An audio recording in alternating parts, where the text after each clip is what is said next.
السلام علیکم ورحمۃ اللہ وبرکاتہ۔ آپ سب بچوں کو رمضان کی مبارک ہو، اور جو ہمارے احباب ہمارے ساتھ جڑے ہوئے ہیں کیمرہ کے ساتھ، ان سب کو بھی مبارک ہو۔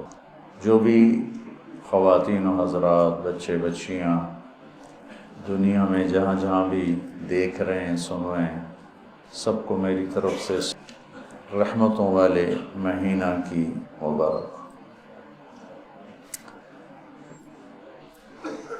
رمضان کیسے شروع کیا گیا؟ ہم ایک سفر شروع کرنے لگے ہیں، تو ہمیں پتہ تو ہو کہ اس سفر کی منزل کیا ہے اور اسے طے کیسے کرنا ہے۔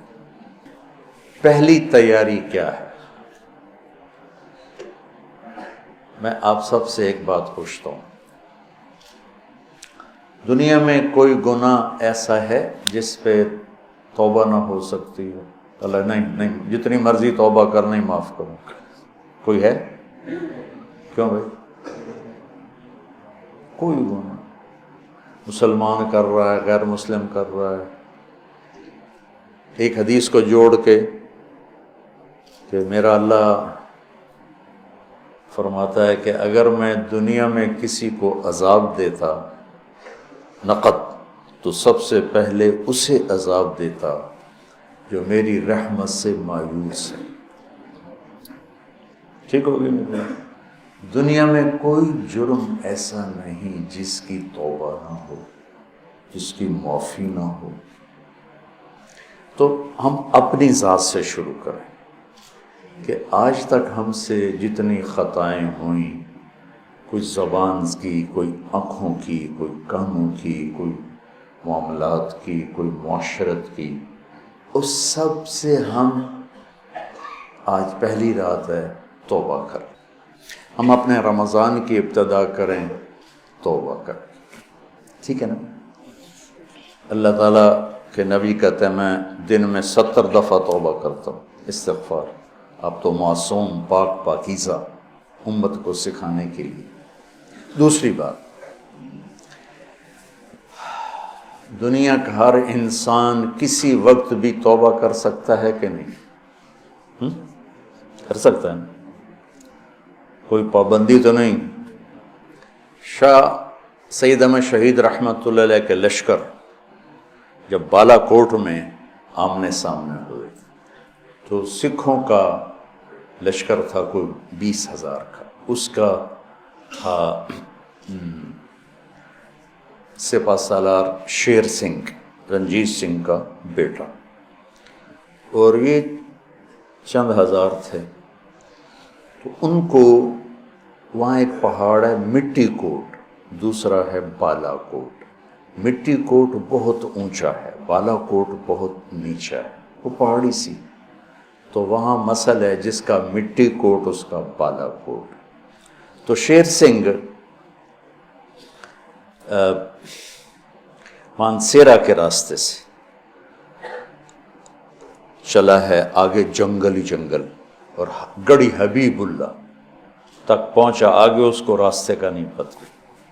تو راستہ بتانے والے پھر مسلمان ہی تھے، پیسوں سے خرید لیا اور مٹی کوٹ پہ لے آئے۔ بالا کوٹ بیچ میں کھیت ہے جس میں پانی لگا ہوا تھا اور چاول کی فصل تھی۔ تو جب ادھر شاہ صاحب کا لشکر آیا اس کنارے پر، اور سکھوں کا لشکر آیا اس کنارے پر، اور جنگ شروع ہونے والی ہے، ایک سکھ نے دوڑ لگائی اور کھیت پاس، وہ سمجھے کہ حملہ کرنے جا رہا، اس نے دوڑ لگائی اور چاول کے کھیتوں کو پار کرتا ہوا آ کر شاہ صاحب کے پاؤں میں گر پڑا، اپنا کڑا توڑا، زنار توڑیو کا مجھے کلمہ پڑھا تھا۔ شاہ صاحب نے کلمہ پڑھایا، جنگ شروع ہوئی، پہلا شہید یہ سکھ تھا۔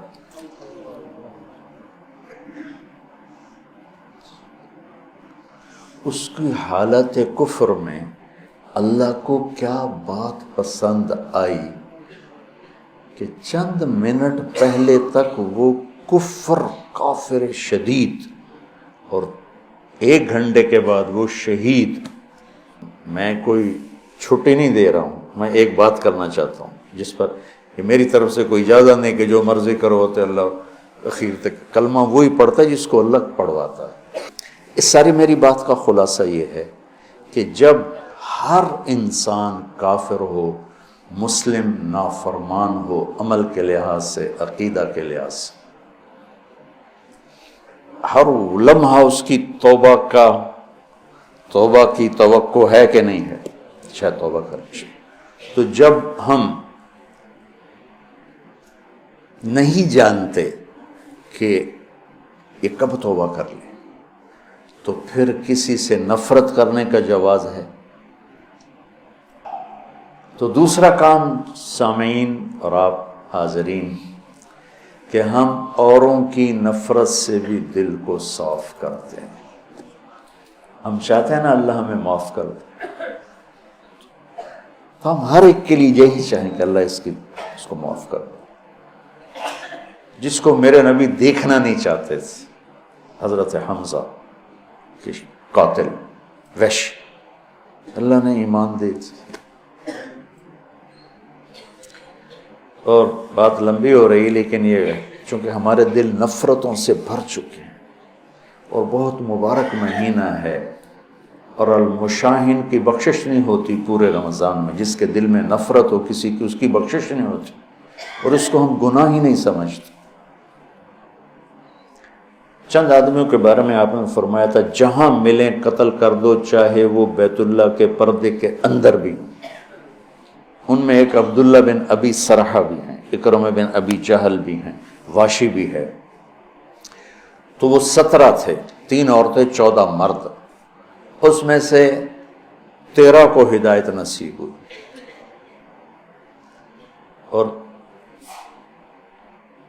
2 قتل ہوئے اور 2 کا پتہ ہی نہ چلا. بھائی عبداللہ بن ابی سرح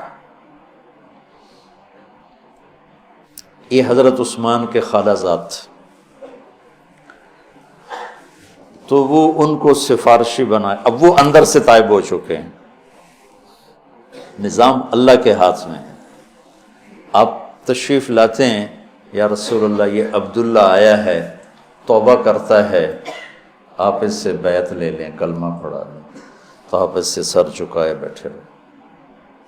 پھر انہوں نے کہا یا رسول اللہ یہ عبداللہ آیا ہے، توبہ کرتا ہے، آپ اس کو کلمہ پڑھا لیں.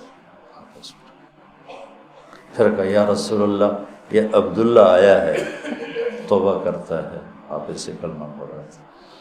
تو آپ نے اس کو کلمہ پڑھایا اور بیعت لے کر فرمایا الیس منکم رجل رشید یضرب عنقہ، تم میں کوئی سمجھدار نہیں بیٹھا تھا جو اس کی گردن اڑا دیتا؟ تم دیکھ نہیں رہے تھے کہ میں اس کا ہاتھ اپنے ہاتھ میں نہیں لے رہا تھا، تو تم سمجھے کیوں نہ، اس کی گردن کیوں نہ اڑائے؟ کہ یا رسول اللہ ہمیں پتہ نہیں چلا، آپ ہمیں اشارہ کر دیتے. تو آپ نے فرمایا نبی خیانت نہیں کرتا ہے، نبی میں خیانت نہیں ہوتی کہ میں ادھر ہاتھ بڑھاؤں ادھر تمہیں اشارہ. یہ نبی کی شان سے پاک ہے. میں قربان جاؤں اس کی رحمت پر. اور موت کیسے آئی؟ کہ مصر کے گورنر بنائے گئے حضرت عمر کے زمانے میں، حضرت عثمان کے زمانے میں. فجر کی نماز پڑھا رہے تھے، نماز کے بعد ایک طرف سلام پھیرا السلام علیکم ورحمۃ اللہ، اور دوسری طرف پھیرنے سے پہلے ہی گر کے انتقال ہو گیا. انہوں نے کہا تو صحابی ہونا ہی کافی تھا، لیکن اگر موت کیسے؟ تو جب اللہ فیصلہ فرماتا ہے تو اللہ کے نبی 3 دفعہ رکے رہے، پھر آپ نے بیعت لی. تو لہٰذا میرے عزیزو، سامعین، حاضرین، سب سے دل صاف کر دو، سب سے. انشاءاللہ اللہ نے جتنی توفیق دی کتاب اللہ سے مضمون بات ہوتی رہے گی، لیکن نماز کے لیے وضو ضروری ہے کہ نہیں؟ رمضان کی تیاری توبہ کرنی ہے، ٹھیک ہے نا؟ رمضان کی تیاری سب کی نفرت سے دلوں کو پاک اور صاف کرنا ہے کہ پتہ نہیں کب کس 100 آدمیوں کے قاتل کو جو اللہ نے معاف کر دیا، سیاہ ستہ کی روایت۔ تو کون کس وقت توبہ کر لے کچھ پتہ نہیں۔